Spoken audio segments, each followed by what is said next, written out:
Welcome to The Bone, the podcast that goes deeper. Here we cut through the noise and get straight to the core of the issues that matter. From real stories to raw truths, we dive deep into the conversations that shape our world and challenge our thinking.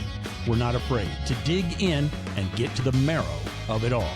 Whether it's life, culture, or business in sports medicine, we're here to break it down raw and real. No filters, no fluff, just to the bone. With your host, Shelby Daly, we're getting to the bone. This is a clinically pressed, approved CEU podcast. Find the quiz to gain credit at clinicallypressed.org/courses.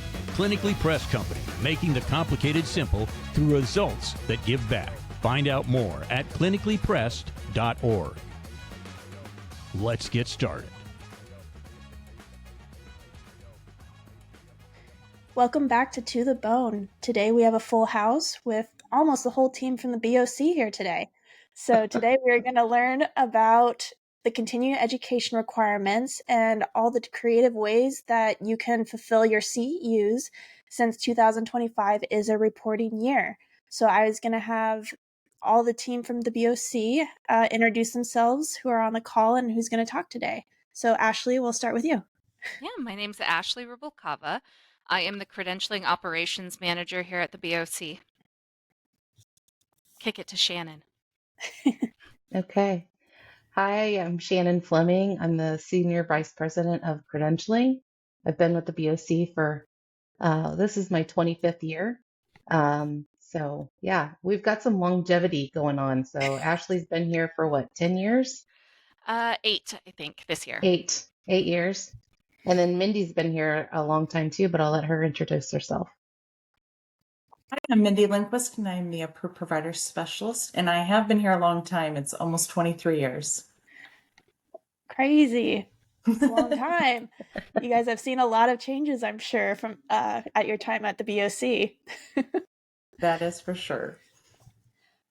So today we're going to talk about the CEUs, or CEs is what we're calling them these days, for the maintenance of certification for athletic trainers.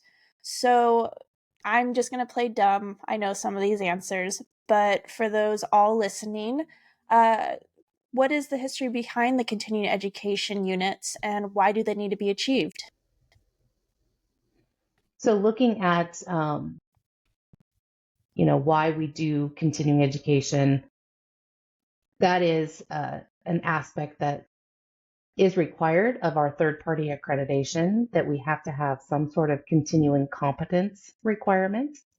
And historically speaking, continuing education has been the way that many professions use to demonstrate that continued competence or promote continued competence. So that's really the history. We've been accredited for, since 1982, I think. So we definitely have had some sort of requirement for maintaining certification since that time. And then how many continuing education hours, units does an athletic trainer need to fulfill the certification requirement? Yeah, so a normal, we'll say, athletic trainer who has been certified since before the reporting period started is going to owe 50 total CEUs. 10 of those have to be in that category A. Path might look a little bit different if you are newly certified. So if you were certified in 2024, you're going to owe 25 CEUs for this cycle, 5 of those being category A. Okay. And why category A is so dominant in the reporting? Category A includes programs provided by BOC approved providers. They've gone through a process, they meet a set of standards, and they have been approved to provide continuing education. So that's why the required number of CEUs is in category A, the minimum, as well as as you remember, we used to have the EBP category, and that is no longer, right? But that is because we needed to make sure that approved providers were using evidence-based practice within their programs. And so we developed standards, we gave them time to implement those standards. And as time went on, we said, okay, they are ready. They are ready to, all providers are meeting the principles of evidence-based practice. So at that point, we said, okay, we can get rid of that category. And now category A is just for approved providers, as well as a few other activities that I know Ashley was going to maybe go over. But that is the reason for category A having a minimum number. Okay. Yeah, because I was going to ask about the evidence-based units that used to exist. So basically, you guys have created standards that make sure that all of the providers are evidence-based ultimately. Is that correct? That is correct. Yes. Okay. So before, when they were separate, how were people becoming providers without the evidence base? Or was it just kind of a free-for-all? We didn't have the standards in place that was built around evidence-based practice. They did have to meet some criteria, of course, but not necessarily aligned with the principles of evidence-based practice. So once that was implemented, then we, allowed them some time to catch up. Some providers were already doing it, and that's great. But we did have some providers that needed to play catch up a little bit. So. Gotcha. So you guys have the list of category A providers on the website now. Is that correct?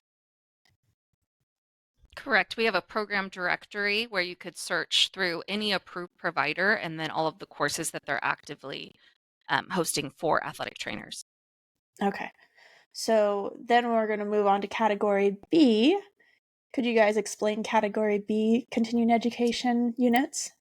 Yeah, category B is professional and scholarly programs. So if you want some examples, it'd be like speaking at a conference would get you category B CEUs, being a preceptor for a KD program. Those are the things that are outlined in the certification maintenance handbook for possible activities. There are more. Okay. So if I went on to get my doctorate, would those technically count under category B, or would that be a different category? That would be a different category. So for category A, there's a few different places that it maybe would count. So in category A, there is a graduate of a post-professional degree. If your scholarly product has a narrow focus in athletic training. Okay. So that is 10 CEUs for category A. If you were just completing college courses, those could go in category C. Okay. So those wouldn't necessarily have to be athletic training or kinesiology, sports science involved. If I was taking like a language course, would that count technically? So for any CEU to count for any category, it has to be within the domains of athletic training. Okay. Just wanted to clarify on that. And then, so category C, we talked a little bit about some of the college and university work. Are there any other examples for category C? Category C is limited just to college and university coursework. Okay. And then category D, isn't this kind of the creative one where you could, as long as it's athletic training related, it could technically fit under category D? Yeah, so there's a few things that you need to be on the lookout for category D. So within those domains of athletic training, listed on a certificate of completion. So you still have some way to verify your hours if you were audited by the BOC, something with your name, the date of completion, course title, contact hours, and then you would still need to have completed it within the reporting period. But things that you're maybe taking through your employer, community health events, first responder training, those types of things could happen there, even if they weren't offered from approved providers.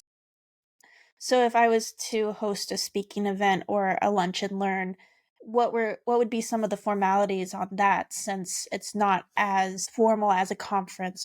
Would those count to some effect? Potentially. So if I was going to take that course, I would want to make sure that it is intended for healthcare providers. So if parents were welcome at the course, and maybe it was content that was great for parents to hear, but that would have been not at or above entry level for me, an athletic trainer. So Gotcha. that would be something to be aware of. And then that documentation piece. And then for the documentation piece, just to get into the nitty-gritty, who would actually have to sign off on that? Who would be the appropriate person to make sure it was legitimate? Whoever I guess it would be specific to the event that you went to, but it would have to be from somebody at that event. Okay. So not your friend you went with. Of course. Okay. So when people are going out to choose their continuing education courses, do some courses technically decrease your liability? If I was, for some reason, in litigation, would certain courses help me protect myself or show that I was competent if I was taken to court for some reason? Gosh, that's a good question. And I want to make sure that I understand it correctly. So you're asking if by taking a particular course, it would decrease perhaps liability of your actions. You could probably argue it both ways, right? Okay. You could say, okay, well, this person has taken a course in, let's just say, heat illness, right? Mhm. Take it for an example. So they didn't comply or follow the coursework that was provided to them. And so they've gotten off track and they did not do that correctly and in turn caused Mhm. harm. That could come back to you. It could also come back to you in a positive way where you can show that this is what evidence says that you're supposed to do. This is what I did. And yes, it could protect me in that way. So I think it could go both ways, right? Okay. Yeah.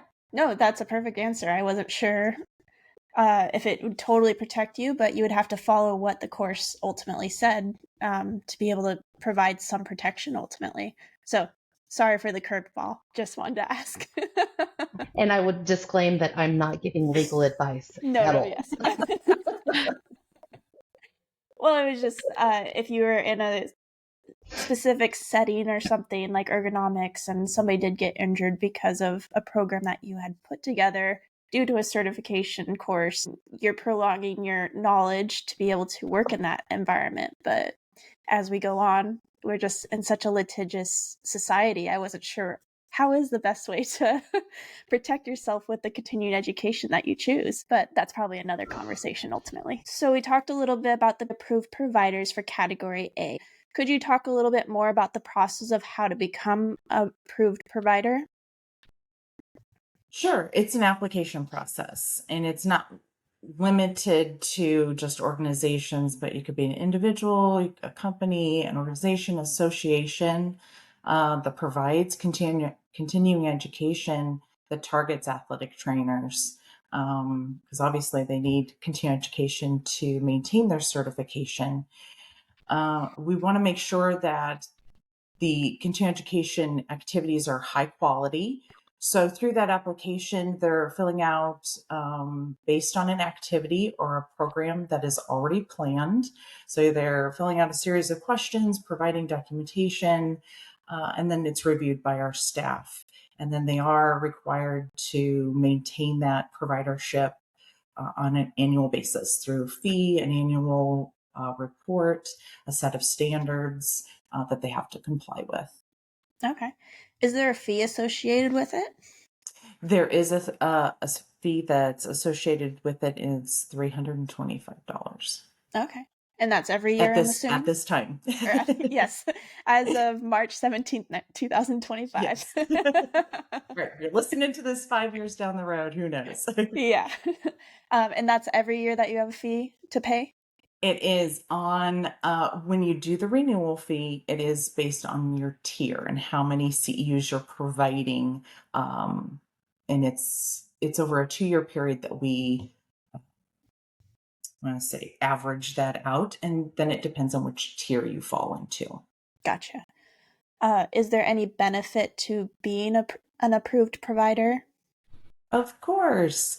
The benefits of becoming a BOC approved provider is that you're recognized as someone who provides high quality continuing education activities, and you abide by a level of certain level of standards. So there's definite benefit to having that status attached to your organization's name.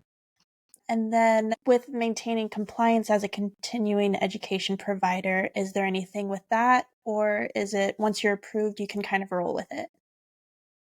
There, like I mentioned, there's a set of standards. There's also policies and procedures that need to be followed to maintain that providership. So you're going to want to make sure that you check out our website. There's a full list of the tasks that you need to comply with to maintain your BOC approved providership. There's lots of resources and tools and templates that can help you with that process.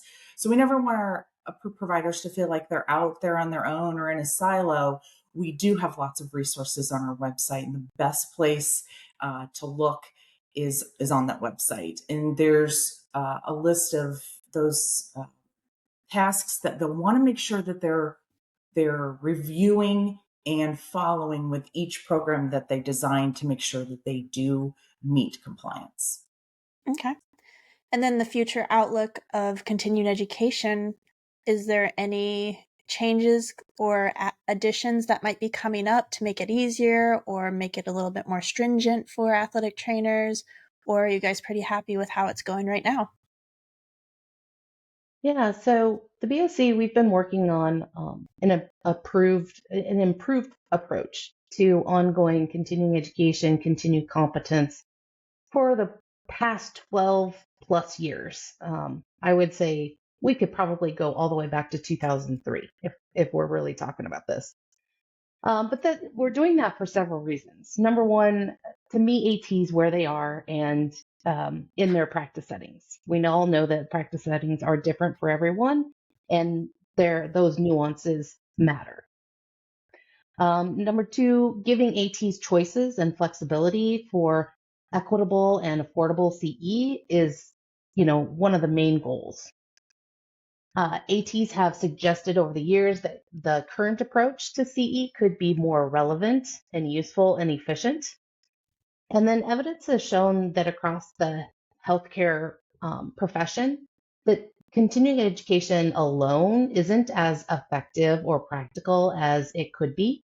And much of the medical field is evolving their approach, including nursing, occupational therapy, physician assistants, dietetics. They're all evolving in different ways.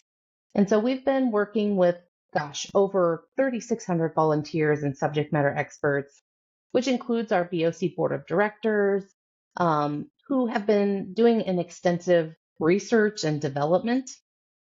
And the BOC continues to evaluate what we call continuing professional certification, or CPC, concept that we introduced a couple years back. And we just concluded the first pilot of Pathfinder, which is a component of CPC. That completed on December 31st, 2024. And I don't know, Shelby, if you were one of the participants or not, but we have just finished wrapping up reports for that and analyzing all of the very rich data that we received from that. And Pathfinder, what it is a platform to guide professional development and promote ongoing learning.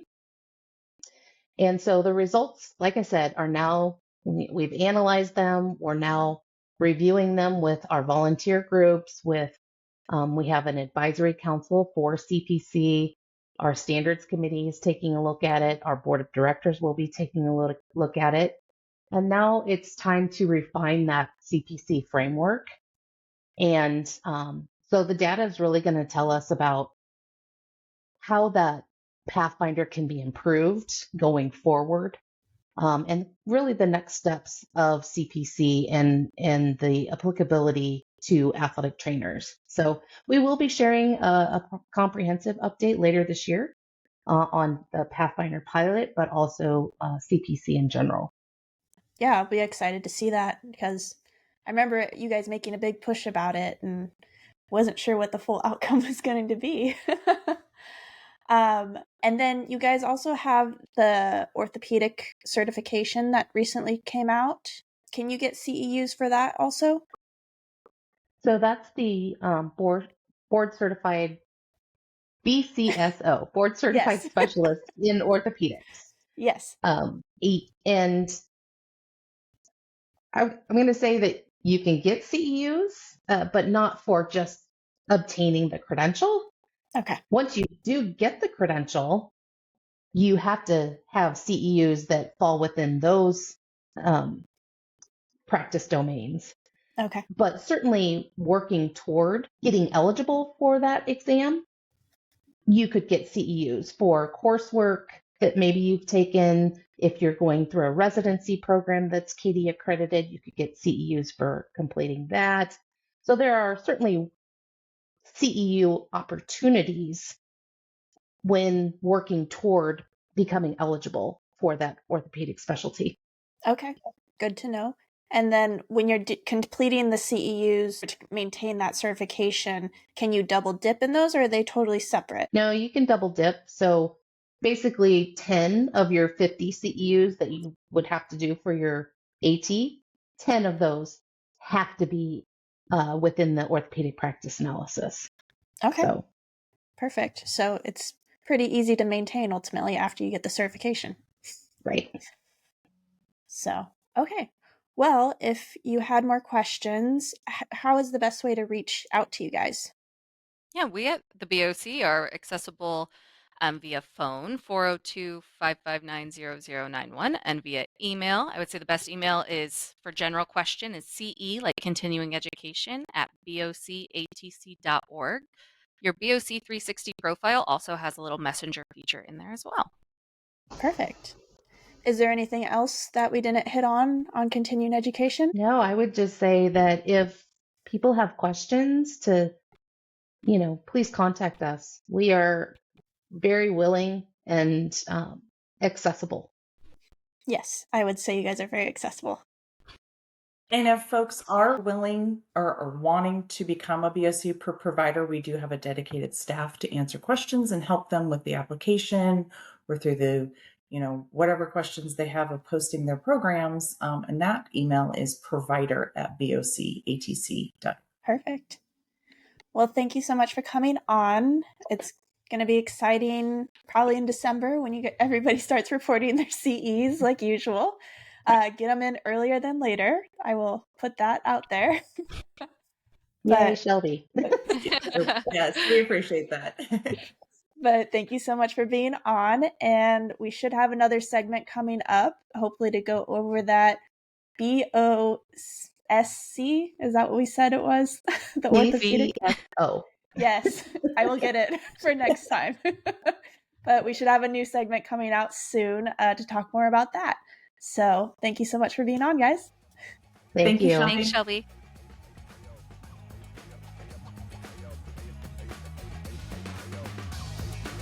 That's it for today's episode of To the Bone. I hope we've sparked some new thoughts, challenged your perspectives, or simply reminded you to dig a little deeper. Remember, life isn't just about what's on the surface. Sometimes you've got to cut deeper and get to the bone of what really matters. To the Bone podcast is a product of Daily LLC. It is hosted and produced by Shelby Daly, ATC, and Randy Daly. No clinical decision-making should be based solely on one source. While care is taken to ensure accuracy, factual errors can be present. For more on the show, visit www.tothebonepodcast.com. If you enjoyed this episode, be sure to subscribe, rate, and leave a review. Get involved in the conversation. You can find us at www.tothebonepodcast.com. Drop us topic suggestions or be a potential guest. We're all about connecting with you, our listeners. Until next time, stay curious, stay grounded, and keep cutting deep.